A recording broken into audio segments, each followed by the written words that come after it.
하나님 나라가 이 세상에서 확장이 되면은 반드시 세상 나라와 충돌을 하게 됩니다. 그래서 세상 나라와 하나님 나라가 충돌을 하면은 그 충돌의 현장에 두 가지 현상이 일어나는 겁니다. 뭐냐? 첫 번째는 이 세상 나라가 하나님 나라 이 침노 앞에서 바로 자기 세력이 더욱더 견고하게 결집을 하고 동맹을 맺어서 하나님 나라를 대적하는 현상이 일어납니다. 두 번째는 뭐냐? 하나님 나라가 이 세상 속으로 침노할 때에 잠들어 있던 영혼들 가운데에 하나님의 예정과 이 선택 가운데 있는 영혼들 중에서 깨어나서 바로 하나님 나라 속으로 들어오는 영혼들이 있다는 그것을 우리가 알 수 있습니다. 바로 이스라엘 백성들이 여리고 성을 이제는 정복하고 이제 아이 성까지도 정복했다고 하는 이 소식이 가나안 땅 서쪽에 퍼졌을 때에 가나안에 살고 있던 이 원주민들은, 이 다섯 왕국들은 크게 두려워하면서 이제 그들이 동맹체를 결성합니다. 그러니까 반이스라엘 동맹. 그래서 여호와 하나님을 대적하고 그 땅의 기득권을 지키려고 했던 이 반이스라엘 동맹을 그들이 결성하는 거죠. 바로 이 반이스라엘 동맹을 결성하는 이 이야기와 함께 또 놀라운 새로운 이야기를 이 여호수아서 9장에서 기록을 하고 있으니 바로 기드온 성읍에서 이 사람들은 이 다섯 왕국의 왕들하고 생각이 전혀 달라요.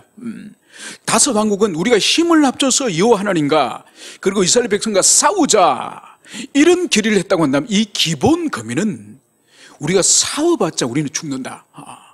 이미 이 땅은 하나님이 이스라엘 백성들에게 넘겨주신 것을 우리가 알기 때문에 그들과 싸우는 것은 곧 우리가 죽을 길이다. 우리가 죽을 길을 선택하지 말고 살 길을 선택하자. 그래서 이 기본 거민은 싸우려고 하지 않고 그들의 동맹으로부터 이탈을 해가지고 살 길을 선택을 하니 어떻게 하느냐? 바로 꾀를 내가지고 이 이스라엘 백성들에게 이제 사신을 보내가지고 그들이 아주 먼 지방에서 여호와 하나님의 명성과 이스라엘 백성들의 그 명성을 듣고 화친 조약을 맺으러 하는 것처럼 이제는 그들이 가장을 하는 거예요. 그래서 그들이 다 찢어진 옷을, 오래된 낡은 옷을 입고 찢어진 신발을 신고 그리고 빵은 말라서 비틀어져서 곰팡이가 핀 그런 빵을 준비하고 그리고 포도주 가죽 부대는 오랜 시간 동안에 여행을 하면서 다 찢어진 그런 포도주 가죽 부대를 준비해서 그래서 길갈이에 있는 이 여호수아의 군대에 가서 화친을 이제 요청하는 겁니다. 그런 행색은 분명히 먼 지방에서 오랜 세월 동안에 여행을 해온 것 같은데 왠지 아냐. 그러니까 당신들이 우리 주변에 있는 종족이 아닌가. 아니라고. 우린 멀리 있는 종족인데 여호와 하나님의 명성을 듣고 우리가 왔습니다. 보십시오. 우리의 옷을 보시고 우리 신발을 보시고 우리의 빵을 보시고 우리의 포도주 부대를 보십시오. 그래서 이들이 이 이스라엘 백성들을 속이며 거짓말로 화친을 맺으려고 이들이 노력을 한 거예요. 바로 그 노력에 이어서 오늘 우리가 이 14절의 말씀을 오늘 우리가 이제 살펴보고자 합니다. 여러분, 오늘 14절과 15절에는 이제 이 기본 고민이 이스라엘 백성들을 어떻게 속이는지, 그리고 여기에 대해서 이스라엘 백성들은 그 속임 앞에서 어떻게 반응하는지가 여기서 기술되어 있습니다. 바로 무리가 그들의 양식을 취하고는 어떻게 할지를 여호와께 묻지 아니하고. 여러분, 가장 치명적인 실수를 다시 하게 됩니다. 여러분, 하나님께 묻지 않았던 사건은 언제 있었습니까? 아이성에 있었죠, 그죠? 여리고성에서 전쟁에서 승리하고 나서 이 아이성은 이스라엘 백성들이 자신만만했죠. 충분히 2, 3천만 명 보내면은 이길 수 있다고 하는 그 자신만만함 때문에 하나님께 묻지 않고 군사를 보냈다가 졸지에 낭패를 당하지 않았습니까? 여러분, 그 일이 있은 후에 얼마가 되었다고 또 이 기본 거민이 먼 곳에서 온 사람처럼 이렇게 위장을 했을 때에 이들이 여호와 하나님께 묻지를 않습니다. 여러분, 묻지 않고 이들이 한 행동이 뭔가요? 그들이 양식을 취하고는 그들의 곰팡이 핀 그 빵과 그리고 찢어진 가죽 부대와 그들의 몰골과 행색을 볼 때에 먼 지방에서 왔다고 판단한 거죠. 하늘에게 묻지 않고. 여러분, 여기서 볼 수 있는 것이 뭔가요? 인간의 이성, 자기의 판단의 능력, 이 이성의 능력을 하나님의 뜻을 묻는 것보다 더 우위에 뒀다는 것을 여기서 볼 수 있는 거죠. 여러분, 그래서 우리 인간은 아무리 똑똑한 사람이라 할지라도 하나님 앞에서는 하찮은 피조물에 불과하고 불완전한 존재예요. 그래서 내가 평생을 지식을 모으고 지혜를 모으고 경험을 축적해서 이것이 옳다 하더라도 하나님이 아니야, 이것이 옳아. 그러면 우리의 생각을 그 자리에서 바로 내려놓고 주님이 선택해 주는 길을 따라가는 이것이 믿음이지 않습니까? 그죠? 그래서 우리 그리스도인들은 언제든지 우리의 평생을 살아왔던 지식과 지혜와 경험이 축적됐다 할지라도 하나님께 물을 수 있는 이 신앙의 태도, 그리고 주님이 우리에게 알려주시는 그 길에 언제든지 우리 자신을 쳐서 복종시킬 수 있는 이 마음의 준비가 바로 이것이 믿음이에요. 이것이 믿음이 있는 사람이다, 이렇게 말하는 거죠. 그래서 기도하지 않는 사람은, 기도하지 않고 뭘 결정하는 사람은 그 믿음이 없는 사람이에요. 어리석은 사람이에요. 왜냐하면 우리가 유한하고 무능하고 어리석은 존재고 하나님은 완전하신 지혜이신 분이신데 그분에게 묻지 않고 우리가 인생을 산다는 것은, 이것은 너무나도 무모하고 어리석은 일이죠. 그래서 언제든지 우리 자신이 가지고 있는 모든 지혜의 총량을 가지고 판단한다 할지라도 하나님이 아니야, 이렇게 말씀하시면은 언제든지 우리의 지식과 경험을 내려놓을 수 있는 이런 마음과 이런 삶의 태도, 이것이 우리 하나님 백성에게 필요함을 우리가 가슴에 새기게 될 것입니다. 그러면서 이들이 이제 이 양식을 보고 이제 하나님께 묻지 않고 이제 어떻게 하느냐, 바로 여호수아가 그들과 화친을 맺습니다. 화친을 맺고 그들 해치지 않겠다고 이제 살리겠다고 조약을 맺고, 그리고 더 나아가서 백성들의 지도자 족장들에게 이제 너희들을 여호와 이름으로 우리는 해치지 않겠다, 너희들 우리의 공동체로 받아들이겠다, 하나님의 이름으로 맹세를 한 거예요. 여러분, 이것이 문제예요. 하나님의 뜻을 묻지 않고 하나님의 이름으로 맹세한 거예요.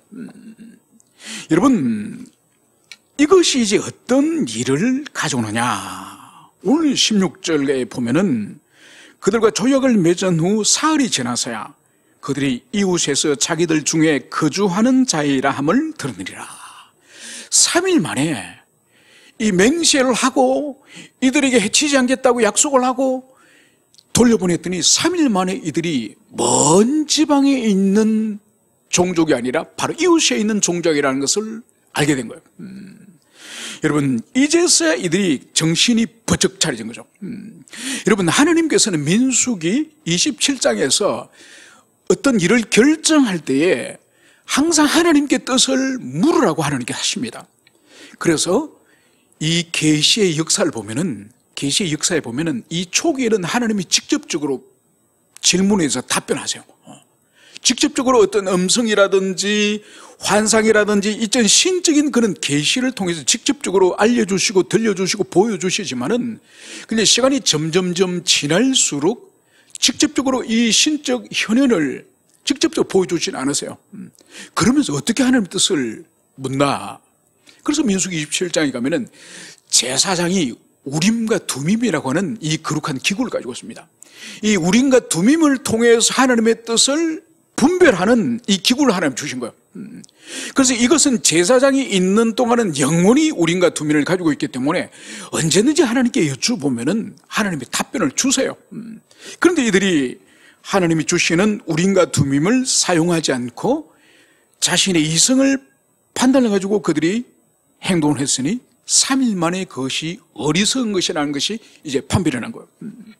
그래서 오늘 17절에 보면 이스라엘 백성들이 이제 행군을 하여서 3일 동안 이제 이 기본 거민들이 왔던 그 지방으로 갑니다. 그래서 그 지방이 어느 성읍인지 여기서 쪽 지수라고 있죠. 기본, 급이라, 베롯, 기아디아라임, 바로 이 지역에 있던 사람들이 사신을 보내가지고 여호수아와 이스라엘 백성들을 지금 거짓말로 속였다는 것을 여기서 볼 수 있습니다. 이제 문제는 아주 곤란해진 거예요.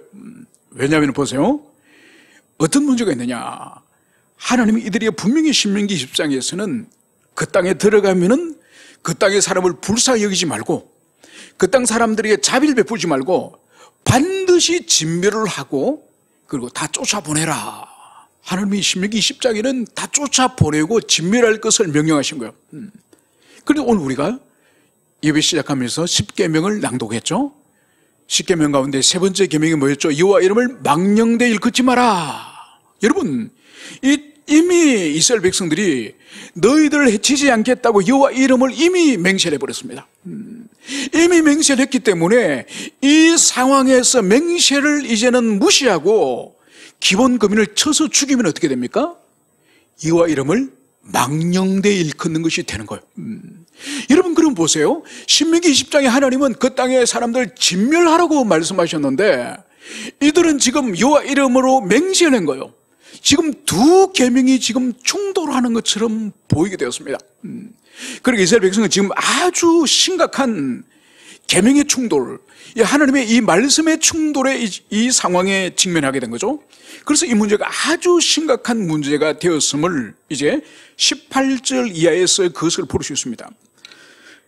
그러나 회중 족장이 이스라엘의 하나님 여호와로 그들에게 맹세했기 때문에 이스라엘 자손이 그들을 치지 못한지라. 그러므로 회중이 다 족장들을 원망하니.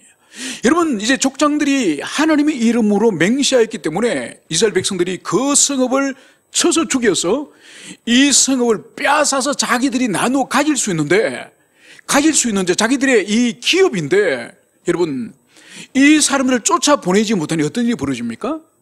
자기들이 차지할 성읍이 줄어들게 된 거죠. 그러니까 백성들이 지금 지도자들에게 아주 불평이 많습니다.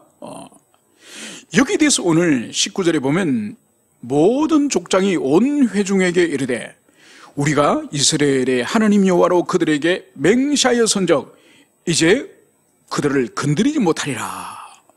여러분, 여기서 이 족장들은 회중들에게 솔직히 여호와 하나님 앞에 맹세하였음을, 묻지 않고 맹세하였음을, 잘못하였음을 인정합니다.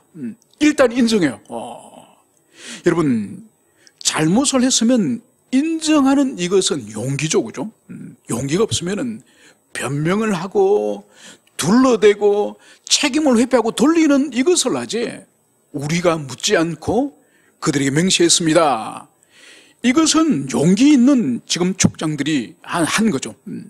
문제는 맹세했기 때문에 그들을 건드리지 못하리라.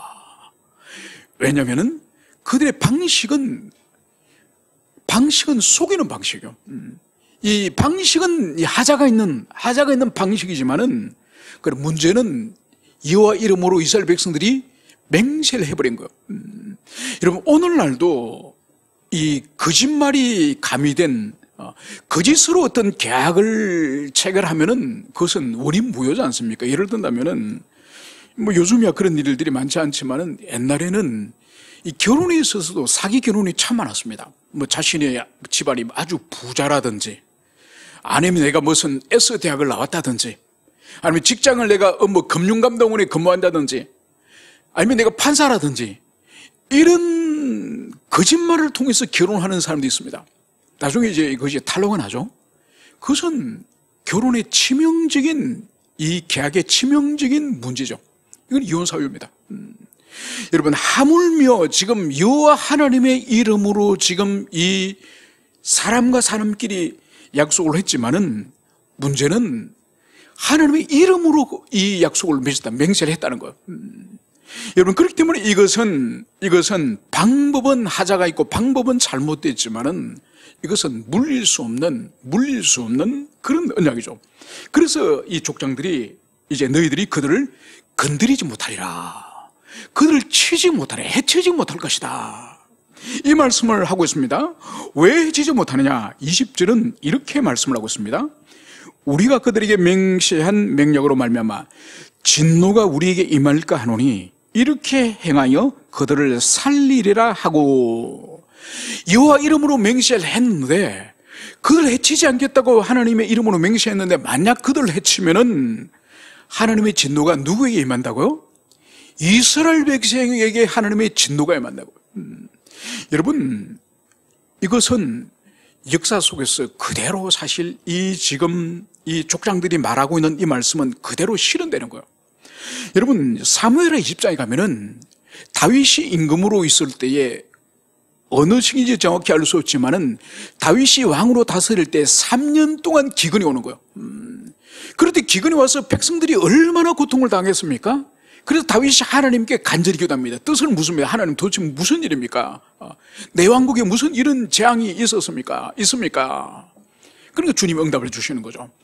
바로 사울 왕 때에 사울 왕이 너희들 가운데에 500년 전에 여호수아가 용납하여서 함께 살기로 여호와 이름으로 맹세한 기본 족속을 사울 왕이 그들을 집단학살했다. 그들이 집단학살을 당했기 때문에 그 원한이 지금 풀어지지 않기 때문에 그 하나님의 공의가 실현되지 않았기 때문에 지금 3년간 기근이 지금 임하고 있다. 이걸 하나님이 지금 답변을 주시는 게 그 기근의 원인을 말씀하시는 거죠. 그래서 이 다윗이 기본 족속을 부르지 않습니까? 불러서 이 지금 기근이 하나님의 말씀은 전임 왕인 사울 왕이 당신들 민족을 죽여서 하나님께로부터 그런 지금 재앙이 임했다고 하는데 내가 어떻게 줄까요? 보상금을 줄까요? 어떻게 줄까요? 그러니까 그 사람들이 뭐라 말합니까? 사울의 집안과 우리 민족과의 관계는 돌의 문제가 아닙니다. 은금의 문제가 아닙니다. 사울의 집안이 사울이 우리를 죽였기 때문에 우리가 필요한 것은 사울의 집안 남자 7을 주십시오. 그럼 그 7을 우리가 목을 매달아 죽이겠습니다. 그래서 다윗이 그 사울의 아들 요나단과는 친구니까 요나단의 자식은 손대지 않습니다. 그래서 사울의 아들 중에서 2명을 주고 사울의 손자 중에서 5을 줘요. 그래서 7명의 남자를 이제 기본 금인이 보냅니다. 그러니까 기본 금인이 그 7명의 남자들을 목을 매달아 죽여요. 죽이고 나니까 그제서야 하늘에서 비가 와가지고 다시 추수를 농사를 짓게 된 일을 그것을 성경이 기록하고 있는 거예요. 바로 그 사건의 기원이 바로 이 현장이에요. 그래서 비록 속이면서 여호와 하나님의 앞에 맹세하게 해서 자신들이 이제 죽지 않고 구원을 받았지만은 이들을 치면 안 되는 거예요. 이들을 해코지하면 안 되는 거예요.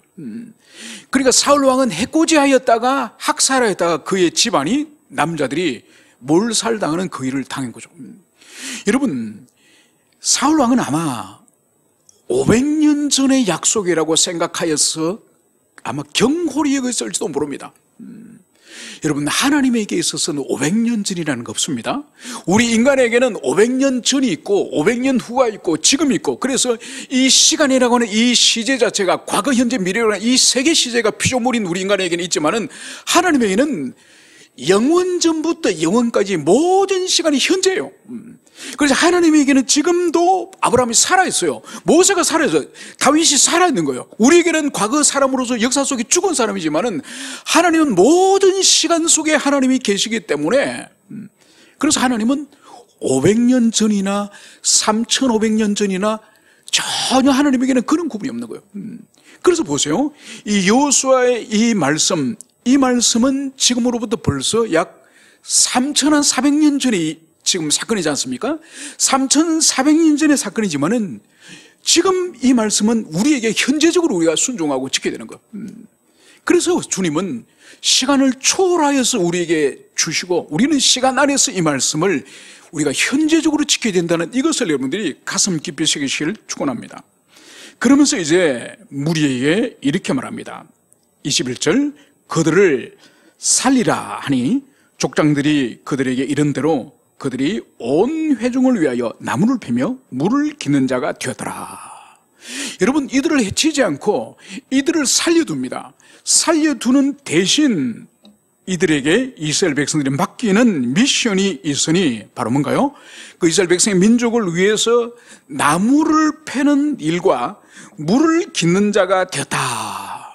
여러분, 이게 무슨 의미인가 하니까, 그러니까 이게 이스라엘 백성들이 성막에서 또는 성전에서 하나님을 섬길 때에 거기에 번제를 계속 제사를 하나님께 날마다 백성들의 죄를 속죄하기 위해서 제사를 드리지 않습니까? 거기 땔감이 얼마나 많이 필요합니까?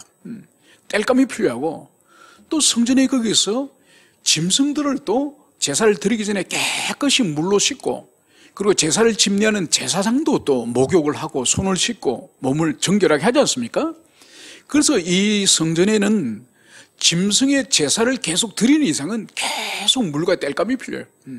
그래서 이 물과 땔감을 공급하는 일을 이 기본 고민에게 영원히 맡기게 되겠다. 이 말씀을 여기서 하고 있습니다. 여러분, 그러면서 오늘 보세요. 그러면서 이제 22절에 보면 여호수아가 이 거짓말을 한 이 기본 금인을 불러다가 이제는 그들을 책망합니다. 그래서 오늘 22절에 보면 너희가 우리 가운데 거주하면서 어찌하여 심히 먼 곳에서 왔다고 하여 우리를 속였느냐. 그러니까 자초지정을 이제 말해라. 왜 우리를 속이면서 너희들이 우리로 하여금 맹시하게 만들었느냐. 그러면서 이 속인 이 허물에 대해서 오늘 23절에 보면 여호수아가 그러므로 너희가 저주를 받나니 너희가 대를 이어 종이 되어 다 내 하나님의 집을 위하여 나무를 패며 물을 깃는 자가 되리라 하니. 잠시 전에 말씀드렸던 거죠. 그러니까 이 기본 족속은 영원히 이제 저주를 받아서 이스라엘 백성들의 종이 되는 거예요. 종의 민족이 되는 거예요. 그래서 이들의 고유한 사명이 바로 이 하나님의 성소에서 사용되어지는 나무를 공급하는 일과 그리고 성소에서 사용되어지는 물을 길러오는 이 일을 이들에게 맡긴 것을 볼 수 있습니다. 여러분, 그럼에도 불구하고 이 일 또한 하나님의 참 은혜 가운데 일어난 일임을 이것을 볼 수 있습니다. 왜냐하면 이들이 기본 민족이 이스라엘 백성들 가운데 살지만은 이들이 마음대로 경제활동이나 사회활동을 마음대로 하도록 그렇게 내버려 두는 것이 아니라 이 사람들은 항상 하나님의 이 성막 안에서 물 깃는 일과 나무를 공급하는 이 일을 영원히 이 일을 함을 통해서 가급적 이스라엘 백성과 접촉을 하지 못하도록 하는 거예요. 그 자신이 감당해야 될 그 일에 집중하게 함으로 말미암아서 이스라엘 백성들과 접촉을 가급적 하지 못하도록 금지를 시키는 거예요. 이건 어떤 의미가 있느냐. 이스라엘 백성들이 기본 금인은 가난한 사람들이기 때문에 그들에게 좋지 않는 분석과 전통이 있지 않겠습니까?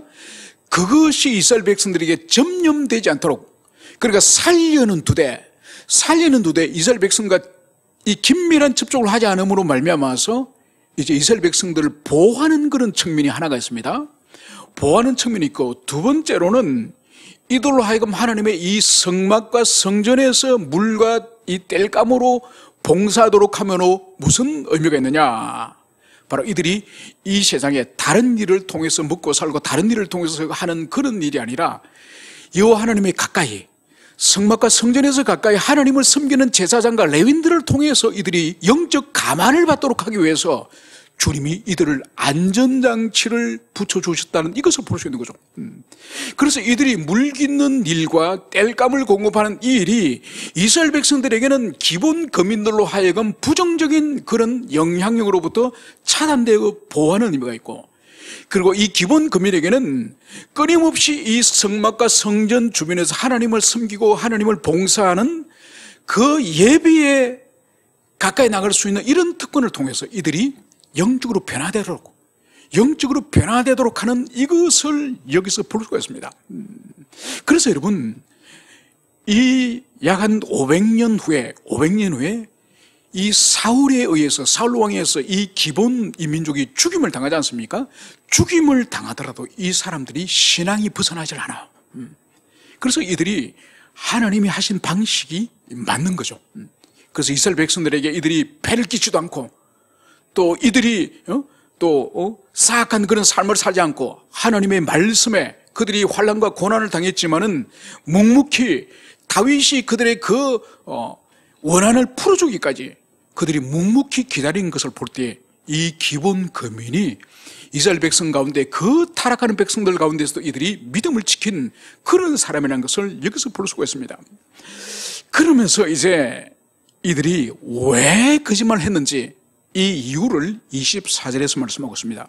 그들이 여호수아에게 대답하여 이르되 당신의 하나님 여호와께서 그의 종 모세에게 명령하사 이 땅을 다 당신들에게 주고 이 땅의 모든 주민을 당신들 앞에서 멸하라 하신 것이 당신의 종들에게 분명히 들리므로 당신들로 말미암아 우리의 목숨을 잃을까 심히 두려워하여 이같이 하이나이다. 지금 여러분 이 여호수아 앞에 이 기본 사람이 왜 우리가 거짓말을 할 수밖에 없는지 이것을 분명히 말하고 있습니다.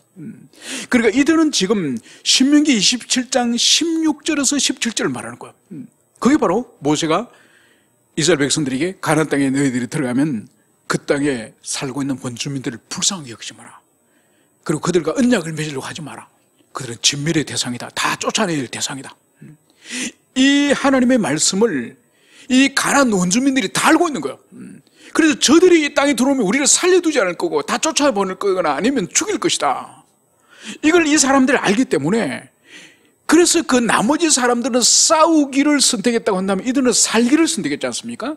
살기를 선택하기 위해서는 살 길이 바로 속여서 하나님의 언약 백성 속으로 들어가는 이 길만이 그들이 살 길이라는 것을 결론을 내려서 그들이 먼 지방에 있는 사람인 것처럼 빵과 포도주와 옷과 신발을 찢어진 것을 그들이 신고 이 길간에 있는 여호수아를 속이고 이스라엘 백성을 속이고 언약을 맺은 거예요. 여러분 이들의 방식은 우리가 동의할 수 없습니다. 이것은 거짓이고 속임이기 때문에 방식은 우리가 인정할 수 없지만 그러나 우리가 여기서 주목해야 될 것은 여호와 하나님과 싸우려고 했던 다른 민족과 달리 다른 종족과 달리 하나님의 백성이 되고자 했던 이 열정 이 손의 이 마음은 이것은 높이 사야 되는 거예요.